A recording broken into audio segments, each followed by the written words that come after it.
কম সময়ের মধ্যে যদি টেস্টি ভালো একটু অন্যরকমভাবে মাছের রেসিপি খোঁজেন তাহলে বলবো এইরকম একটা রেসিপি অবশ্যই ট্রাই করুন। খুব সহজেই রান্নাটা হয়ে যায়।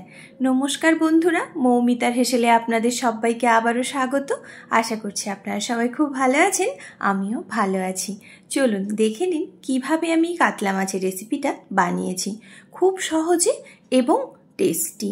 তার জন্য প্রথমেই কাতলা মাছ নিয়ে নিয়েছি, আর এই মাছের মধ্যে প্রথমে আমি লবণ আর দেব হলুদের গুঁড়ো, লঙ্কার গুঁড়ো আর সর্ষের তেল দিয়ে মাছটাকে কিন্তু খুব সুন্দর করে প্রথমে সময় দিয়ে হাতে মাখতে হবে, যাতে করে মাছটা খুবই সফট হয়ে যায়।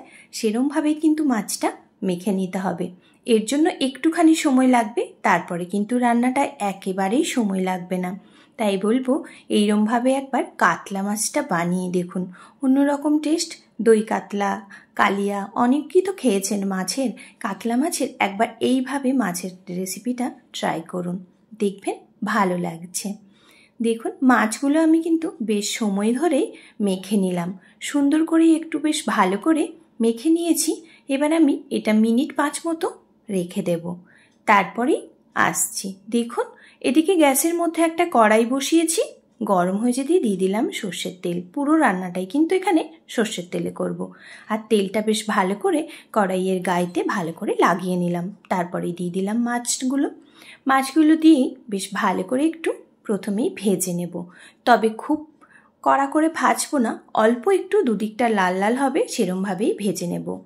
খুব শক্ত করে মাছটা ভাজার কোনো প্রয়োজন নেই, অল্প একটু ভেজে নিলেই মাছটা সুন্দর হবে।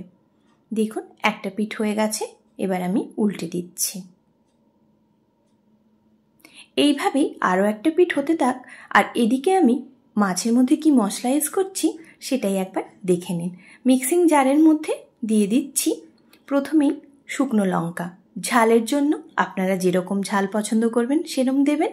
দিয়ে দিচ্ছি গোটা জিরে, আর দিলাম কালো সর্ষে 1 চামচ আর হাফ চামচ, আর সাদা সর্ষে দেব 2 চামচ। তার সাথে দিচ্ছি পোস্ত দেব 1 চামচ, আর দিয়ে দেব গোটা ধনে। সবই মশলাগুলো কিন্তু আজকে বেটে নেব। একটু জল দিয়ে বেশ ভালো করে মশলাটা বেটে নিতে হবে। আজকে রান্নাটা কিন্তু পুরো বাটা মশলাতেই হবে।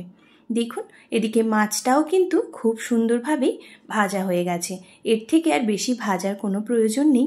এবারেই মাছগুলো আমি দেখুন তুলে নেব।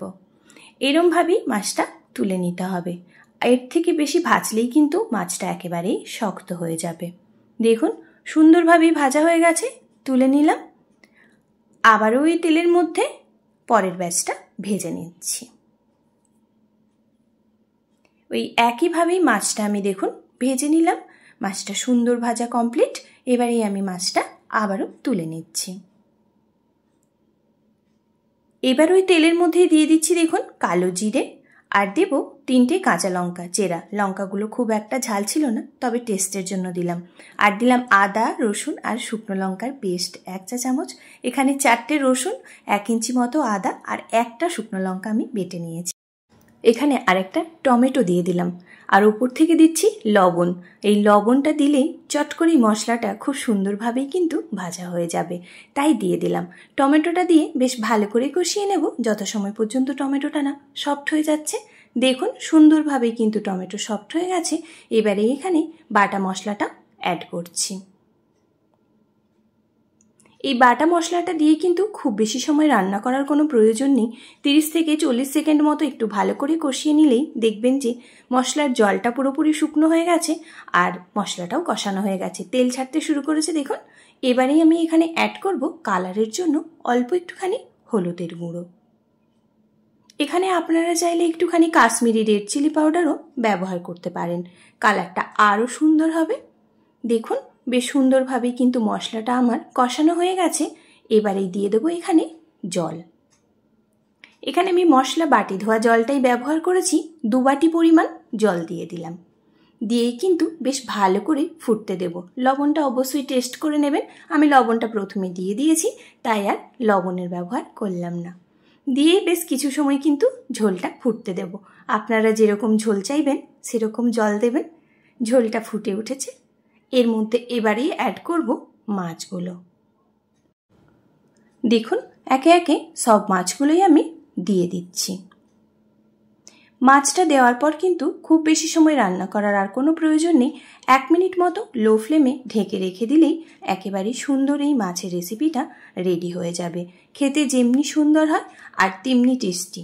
গরম গরম ভাতের সাথে তো লাগে ভীষণই সুন্দর। যদি আমার এই রেসিপিটা আপনাদের ভালো লাগে তাহলে বলবো অবশ্যই একটা লাইক কমেন্ট করতে ভুলবেন না। যদি নতুন বন্ধু হন তাহলে একটু সাবস্ক্রাইব করে প্লিজ পাশে থাকবেন। দেখুন কতটা সুন্দর হয়েছিল। এরম মাছের ঝোল যদি থাকে গরম গরম ভাতের সাথে বলুন তো কেমন হয়। শুধুই কিন্তু এই মাছের ঝোল দিয়েই ভাতটা পুরোপুরি খাওয়া হয়ে যাবে। তাই এরকম মাছের ঝাল কিন্তু চট করে একটা বানিয়ে নিতে পারেন, খুব অল্প সময়ে এবং টেস্টি একটা রেসিপি।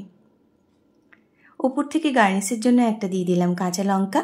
দিয়ে এবার গরম গরম ভাতের সাথে পরিবেশন করুন। কেমন লাগলো কমেন্টে জানাতে কিন্তু একেবারেই ভুলবেন না। যদি ভালো লাগে তাহলে একটা লাইক করে দেবেন, খুব ভালো লাগলে একটা শেয়ার করে দেবেন। আর এতটা সময় আমার ভিডিওটা দেখার জন্য আপনাদের অসংখ্য ধন্যবাদ। ভালো থাকবেন।